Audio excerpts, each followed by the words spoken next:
नमस्कार।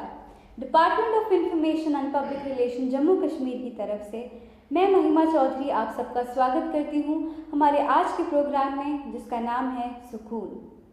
आज हम बात करने जा रहे हैं उन परेशानियों के बारे में जो प्रेग्नेंट लेडीज़ को कोविड-19 के चलते झेलनी पड़ रही हैं। आज हमारे साथ जुड़ रही हैं consultant gynaecologist and obstetrician doctor Mahmooda बानी और उनके साथ professor gynaecologist and obstetrician GMC Jammu से डॉक्टर ज्योति हाग, जो बात करेंगी एंटीनेटल एंड पोस्टनेटल केयर के बारे में और बताएंगी कि घर से निकलते समय कोविड-19 में प्रेग्नेंट लेडीज़ को किन बातों का ख्याल रखना चाहिए। आइए सुनते हैं उनका क्या कहना है। बिस्मिल्लाहिर्रहमानिर्रहीम। मैं डॉक्टर महमूदा हमीद वानी, ऑब्स्टेट्रिशियन गायनेकोलॉजिस्ट, प्राइवेट प्रैक्टिशनर। आज का मौजू है postmortem care in a patient जिसको सिजेरियन सेक्शन हुआ है। आपको पता है, सबको पता है कि एक हामिला औरत 9 महीनों में कितनी मुश्किलातों और कितने मरहलों से गुजरती है। आखिर वो वक्त आ ही जाता है जिसमें बच्चे का जन्म देती है और वो खुशियों से समा नहीं पाती कि उसको पता नहीं है कि और अभी एक मरहला उसको पार करना है।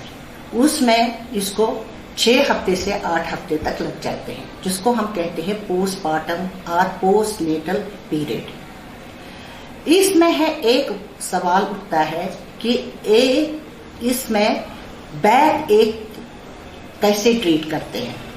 बैक एक का हमें पहले देखना है क्या रीजन होता है। एक तो सबसे बड़ा रीजन जो है वो रेफर्ड पेन होती है after the delivery, after the caesarean section, जिसमें इसको कुछ एनाल्जेसिक्स देते हैं और उससे ठीक हो जाता है। दूसरा है हार्मोनल चेंजेस। हार्मोनल चेंजेस से एक हार्मोन रिलीज होता है जिसमें रिलैक्सेशन होता है। ये सारे मसलों, जॉइंट्स, लिगामेंट्स को रिलैक्स करता है।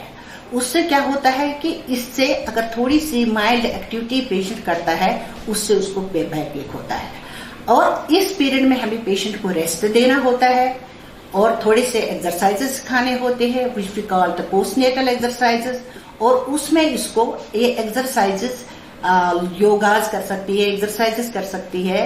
और इसमें इसका मसल, जो एब्डोमिनल मसल होता है, वो रिलैक्स होता है और बैक मसल्स लूज होते हैं, रिलैक्स होते हैं ड्यू टू इंक्रीज सर्कुलेशन। उसकी वजह से इसको रिलीफ मिलता है। या ये हॉट पैड्स यूज कर सकती है या हॉट शावर्स यूज कर सकती है, जिससे पेन सबसाइड हो सकता है। दूसरा सवाल उठता है, क्या स्पाइनल एनेस्थीसिया कमर दर्द का वजह है? ये मिथ है, ये बहतान है, ये फर्जी दास्तान है कि स्पाइनल एनेस्थीसिया कमर में दर्द करता है। ऐसा कोई एविडेंस नहीं है।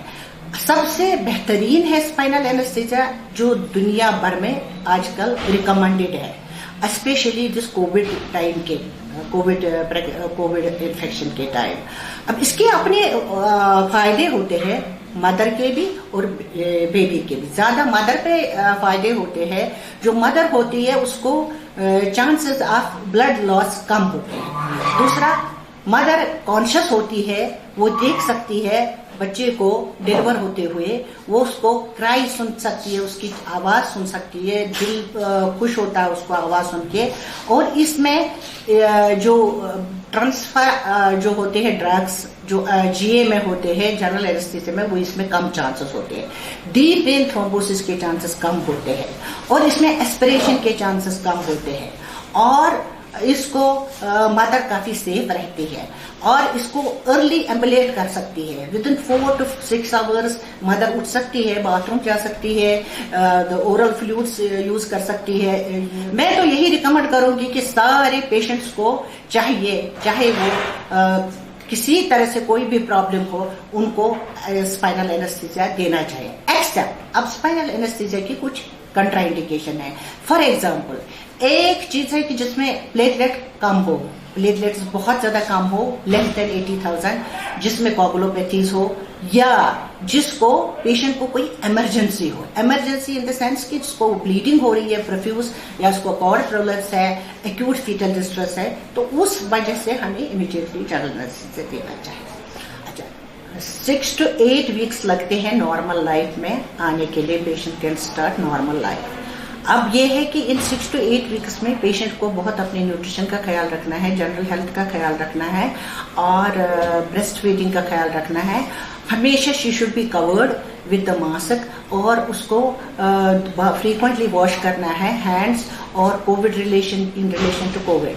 और उसको बच्चे को फीड करने से पहले भी हाथ धोना है, उसको चेंज करने से पहले भी ये हाथ धोने हैं और उसको ये हमेशा जब ब्रेस्ट फीड स्पेशली करे उस वक्त मास्क पहने लगे रहना चाहिए। अच्छा, एक और क्वेश्चन है यहाँ की, क्या ब्रेस्ट फीडिंग मदर के लिए इम्पोर्टेंट है कि नहीं?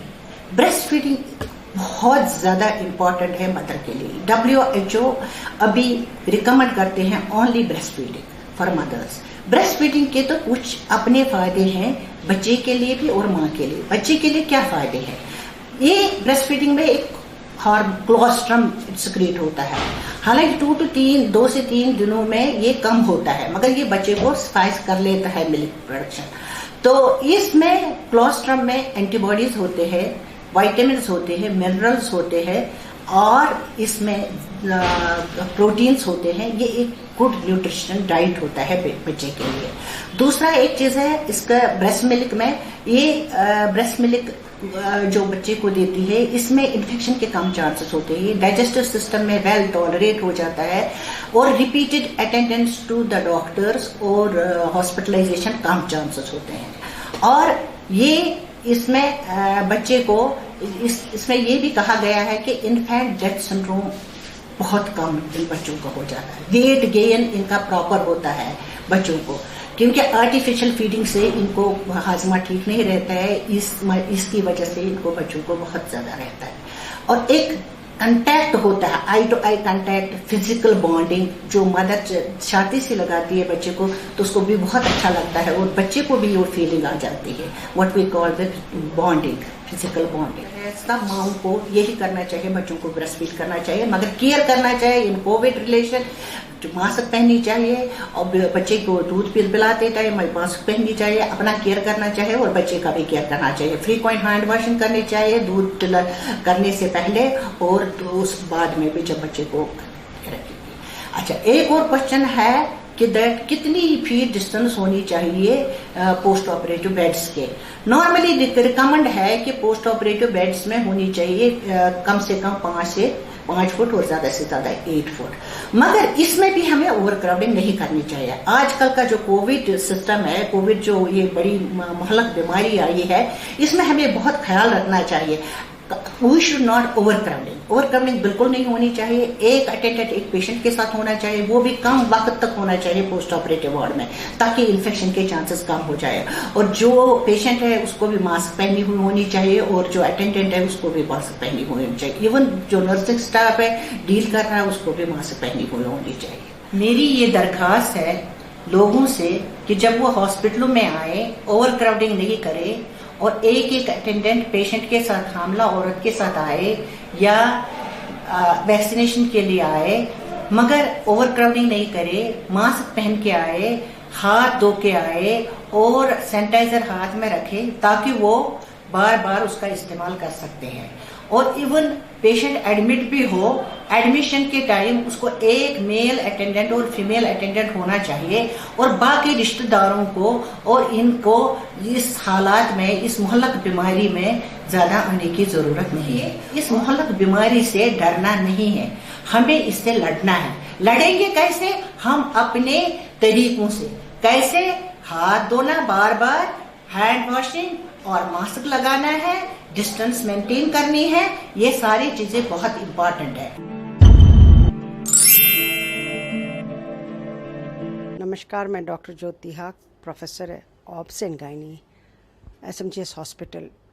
कुछ बातें आपसे शेयर करना चाहती हूँ रिगार्डिंग प्रेगनेंसी विद कोविड। जैसे आपको पता है कि प्रेगनेंसी या में इन्फेक्शंस, डिफरेंट इन्फेक्शन होते हैं, ऐसा ही कोविड एक इन्फेक्शन है जो कि आजकल महामारी फैली हुई है हमारे जनरल पॉपुलेशन में थ्रू आउट वर्ल्ड। उससे कुछ फियर एंड एंग्जाइटी आजकल औरतों में बहुत ज़्यादा है कि क्या करें, कोविड में प्रेगनेंसी कर सकते या नहीं कर सकते।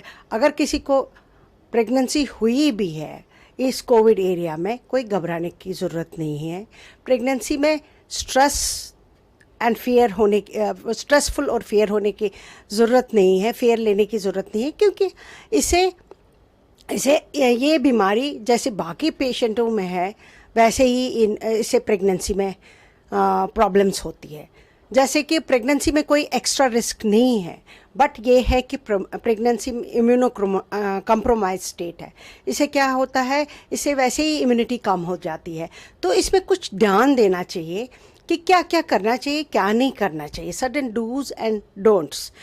कि प्रेगनेंसी में यही जो आम कोविड इन्फेक्शंस में एक डिस्टेंसिंग होनी चाहिए, सोशल डिस्टेंसिंग होनी चाहिए, फेस मास्क यूज़ करना चाहिए, और तीसरी चीज़ मेंटेन हैंड हाइजीन यूज़ करनी चाहिए, जिसे हैंड से आँखों को, नाक को टच नहीं करना चाहिए, इवन मास्क को भी टच नहीं ज़्यादा करना चाहिए।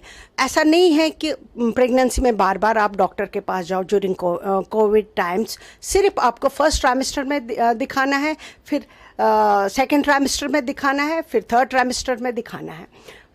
फर्स्ट टाइम अगर इसके बावजूद आपको इन ट्राइमेस्टरों में कुछ प्रॉब्लम्स हो, लाइक ब्लीडिंग हो या कुछ हो, then you have to contact doctor.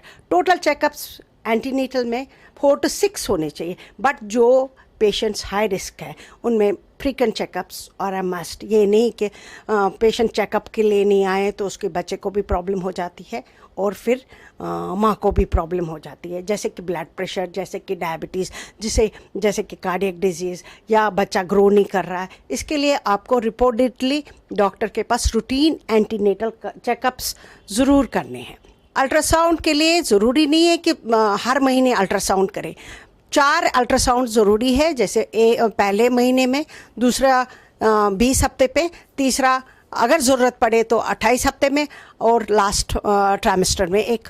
That means near to the expected due date करना पड़ता है कभी कभी to see the baby is properly growing. और इसको डिलीवरी की ज़रूरत तो नहीं है because of some hypertension, cardiac disease, वो मैंने पहले भी बोला है कि IUGR, क्योंकि हमको ये एक एम है कि माँ और बच्चा सुरक्षित रहना चाहिए, इसके लिए बहुत ज़रूरी है। हाँ, अगर कभी कॉम्प्लिकेशंस हो और माइल्ड इन्फेक्शन हो इन कोविड, इन्फेक्शन हो इन प्रेगनेंसी, माइल्ड सिम्टम्स में कोई घबराने की बात नहीं, घर में रह सकते हैं, आइसोलेशन का होम आइसोलेशन कर सकते हैं। हो सकता है हफ्ते के बाद फिर टेस्ट कराया जाए और नेगेटिव आ जाए, घबराने की कोई बात नहीं। इसका इफ़ेक्ट उस टाइम पता नहीं चलेगा, इसका इफ़ेक्ट हमको 9 months के बाद पता चल जाएगा। हाँ, अगर हाई फीवर हो और कोविड सिम्टम्स हो, लाइक कफ है, स्नीजिंग है, लॉस ऑफ टेस्ट है, इसके लिए फीवर के लिए, हाई फीवर के लिए इसको हॉस्पिटलाइजेशन की ज़रूरत है, और जो भी सिम्टोमेटिक ट्रीटमेंट वहाँ मिलता है एज़ पर कोविड गाइडलाइंस, वो पेशेंट को लेना है। 80% ऑफ द पेशेंट्स एसिम्टोमेटिक है, इससे बच्चे को ट्रांसमिशन नहीं देखा गया है, और इवन अभी रिसर्चेस नहीं है कि बच्चा दूध नहीं पी सकता है। अगर माँ चाहे तो कोविड, एसिम्टोमेटिक कोविड है, वो दूध भी बच्चे को दे सकती है with proper precautions. That is, उसको हैंड हाइजीन मेंटेन करनी चाहिए, रेस्पिरेटरी हाइजीन मेंटेन करनी चाहिए, इवन बॉडी हाइजीन्स मेंटेन करनी चाहिए। प्रेगनेंसी में ऐसा फियर, एंग्जाइटी नहीं रखनी चाहिए। क्यों नहीं रखनी चाहिए? क्योंकि इससे स्ट्रेस अगर हुआ है तो तमाम बीमारियां फिर से आ जाती है, लाइक डायबिटीज़ आ सकता है, हाइपरटेंशन आ सकता है, और सबसे ज़्यादा प्रीमेच्योर लेबर हो सकता है, और प्रीमेच्योर लेबर हो सकता है, और बच्चे को कभी भी प्रॉब्लम हो सकती है। इसीलिए स्ट्रेस लेने की ज़रूरत प्रेगनेंसी में ज़रूरत नहीं है। अगर स्ट्रेस हुआ भी है तो she should talk to the doctor. 9th month में उसको कभी ऐसी प्रॉब्लम्स हो, she can report to the hospital, because हमारे हॉस्पिटल्स इक्विप्ड है with all the delivery facilities. घबराने की कोई ज़रूरत नहीं। सो गो होम, ये मैसेज है कि stay healthy and stay fit.